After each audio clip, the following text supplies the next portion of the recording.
Este programa es producido por la Maestría en Finanzas y Derecho Corporativo y los programas en Derecho Corporativo de ESAN. LegalCast.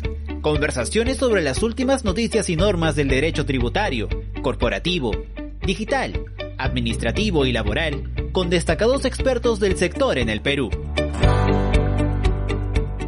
Buenas tardes, les saluda Roberto Casanova Regis, soy profesor de Derecho Tributario en ESAN y socio de impuestos en KPMG. Bienvenidos a esta nueva edición de Podcast Legal, en donde tratamos temas legales, tributarios, laborales, corporativos, de mucho interés para el público oyente. En esta oportunidad nos acompaña el doctor Jorge Bravo Cucci, conocido tributarista, con quien conversaremos respecto a las propuestas para optimizar la recaudación en el Perú. Jorge, muy buenas tardes, bienvenido. Muy buenas tardes, Roberto. Muchas gracias por esta convocatoria.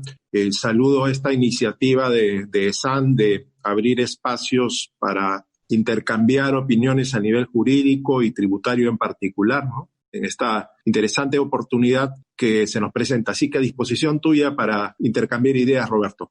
Muy bien, Jorge, muchas gracias. Jorge, ayer en la noche leía con horror en estas noticias que llegan a los celulares que la recaudación, según información oficial de la SUNAT, había caído 41.2%. ¿Y esto qué reflexión te genera en esta propuesta de optimizar la recaudación en el Perú? ¿Qué es lo que deberíamos hacer al respecto? Sí, vi la noticia, al igual que tú, con bastante preocupación.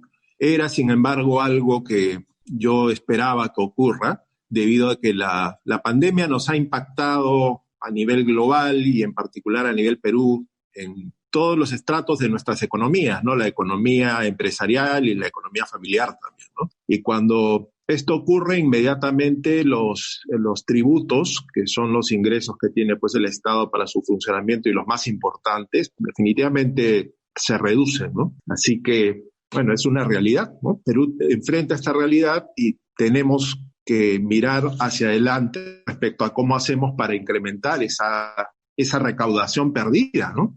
Ahora, Jorge, esta recaudación perdida de 41.2% es una cifra oficial vinculada en concreto a la recaudación formal. En una economía peruana como digamos, un alto porcentaje de informalidad económico, como es cerca del 70%, hablamos de que la cifra negra en términos de pérdida de recaudación es tremendamente mayor. Y entonces, ¿qué herramientas debería utilizar el fisco para poder salir a recuperar esa recaudación, no solo perdida a nivel de contribuyentes formales, sino a nivel de estos contribuyentes informales? Sí, estás efectivamente dando, desde mi punto de vista, en el clavo. El problema recaudatorio en cuanto a tributos, pues no viene únicamente de esta pandemia, ¿no? Sino viene en realidad desde los orígenes de nuestra república, ¿no? Ya vamos a cumplir 200 años, ¿no? El próximo año como república. Y nosotros tenemos, pues, efectivamente una informalidad endémica a todo nivel, hay que reconocerlo. Este es un problema que nos persigue desde nuestra fundación como nación. Así que han habido varios estudios, aproximaciones muy interesantes como la de Hernando de Soto, ¿no? En el otro sendero. Así que habría que definitivamente entender que ese es el problema. El problema medular del Perú es la alta informalidad. Y hoy, la verdad, todos los peruanos, formales o informales, necesitamos sumarnos a este equipo, digamos, que tiene como misión encender la maquinaria económica de nuestro país, ¿no? Y en ese esfuerzo, Jorge, y estoy totalmente de acuerdo contigo, en este esfuerzo de generar un incremento en la recaudación tanto de formales como de informales, ¿qué opinión te merece la potencial posibilidad de imponer un impuesto a la riqueza o un impuesto al patrimonio con miras a cubrir precisamente esta pérdida de recaudación?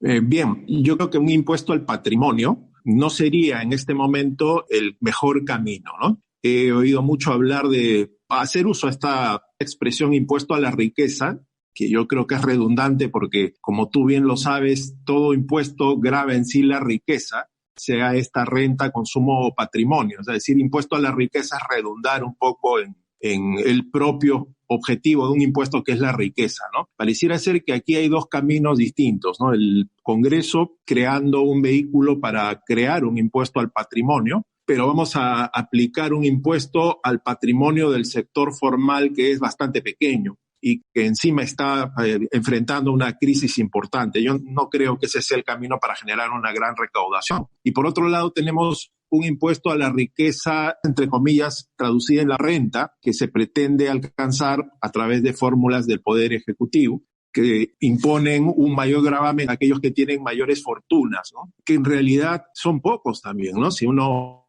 echa un poco pluma de cifras que ha dado el propio Estado, y estoy hablando del Ejecutivo, piensan recaudar algo así como 300 millones de soles de estas grandes fortunas, y estamos hablando de un monto realmente pequeño, ¿no? Nosotros deberíamos dar a otro horizonte y no al pequeño grupo de personas que vienen tributando todos los años. Perfecto. Y en esa medida, o en este horizonte de tratar de recuperar la recaudación, ¿qué opinión tienes en relación a la nueva regla y draconiana regla de subcapitalización que ha sido creada, incorporada un poco, digamos, sin respetar todos los lineamientos de la OECD y que en consecuencia va a generar que a partir del año 2021 muchas de las empresas que vienen de un escenario COVID y con una situación financiera debilitada, finalmente no puedan deducir el gasto financiero en un escenario empresarial, económico, en donde el financiamiento se va a volver una de las principales herramientas para poder salir de esta crisis económica. Y es un tema que, si bien es cierto, es una medida fiscal que fue creada sin tener a la vista la potencial existencia de una pandemia, no se está discutiendo la posibilidad de su derogación o de su flexibilización. Sí, en efecto, ese es un tema realmente que has descrito muy bien, porque se trata de una norma que fue creada en un contexto distinto, con el objetivo de luchar contra supuestos casos de elusión tributaria, pero ha terminado convirtiéndose en una herramienta que más bien se precipita contra los contribuyentes que no quieren hacer elusión, pero que buscan financiamiento en esta época de pandemia y la pospandemia, ¿no? Que vamos a tener de aquí inclusive a un año. Y así como tú, yo pienso que esta es una medida que el Estado debió haber enfrentado inmediatamente, ¿no? De haber permitir que las empresas puedan obtener financiamientos sin estos límites absurdos, ¿no? Claro, que lo único que hacen es generar un impacto, digamos, según mis cálculos, de cerca del 42.025% sobre la magnitud del ingreso bruto, porque, digamos, no solo no puedes tomarte el gasto financiero, sino que de manera adicional te pueden aplicar la tasa de interés de dividendos presuntos y deberías repararte el crédito fiscal asociado a la porción de gasto financiero que no puedes deducir, con lo cual el efecto impositivo termina siendo terrible y sin tomar en cuenta siquiera las tasas de retención en el caso de que el préstamo venga del exterior, ¿no? Pero es una medida terrible y creo que es una muestra más de cómo un impuesto puede ralentizar o eventualmente neutralizar la reactivación económica, ¿no? Resulta extraño que en un escenario de COVID-19 que ha golpeado la economía empresarial y familiar y en donde el financiamiento va a ser una de las herramientas esenciales para la reactivación económica, se insista o no se diga absolutamente nada en relación a la draconiana regla de subcapitalización que a partir del año 2021, que es un año post-COVID, va a limitar la deducción del gasto financiero al 30% del EBITDA fiscal, que por cierto va a estar tremendamente y adversamente impactado por la ralentización de la economía en el año actual con motivo del COVID. Entonces, lamentablemente, poco o nada se dice en relación a los efectos de esta medida en el futuro, porque lo que va a pasar es que va a terminar asfixiando a las empresas al impedir la deducción del gasto financiero, generando pues una carga fiscal agregada de cerca del 42% sobre la magnitud del ingreso bruto. Y esto no es dable, pero sin embargo el gobierno no dice nada, ni tampoco se siente esta apertura a tratar de escuchar propuestas que busquen modificar o de alguna forma flexibilizar o eventualmente derogar esta regla que es muy dura, ¿no? En efecto, considero que el Estado debería revisar rápidamente la vigencia de esa norma, ¿no? Que fue creada en un contexto distinto para un objetivo absolutamente diverso. Nosotros estamos enfrentando a una pandemia y los efectos de la misma en las economías van a durar por lo menos de 1 a 2 años. Así que en ese tiempo se necesita que los canales de financiamiento que obtengan las empresas pues estén disponibles, y este tipo de medidas que evitan o interrumpen o impiden la libre deducción de gastos por intereses, generando efectos perversos, como bien lo ha señalado Roberto, deben por un momento dejados de lado, ¿no? El objetivo en este momento es reactivar a las economías de las empresas. Correcto, y no parece ser la intención del gobierno querer sentarse a discutir la flexibilización de esta medida, ¿no?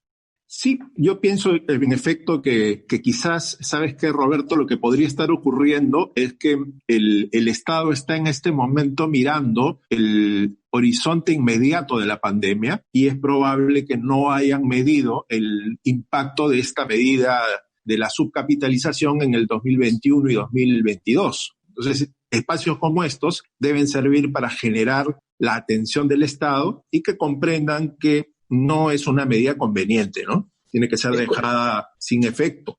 Es correcto, digamos, el contexto actual no le permite tener atención a estos temas, sino que está con la urgencia de tratar de parar o disminuir la pandemia a como dé lugar.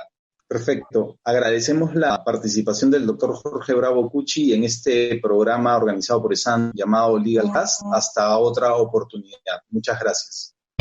LegalCast. Conversaciones sobre las últimas noticias y normas del derecho tributario, corporativo, digital, administrativo y laboral, con destacados expertos del sector en el Perú.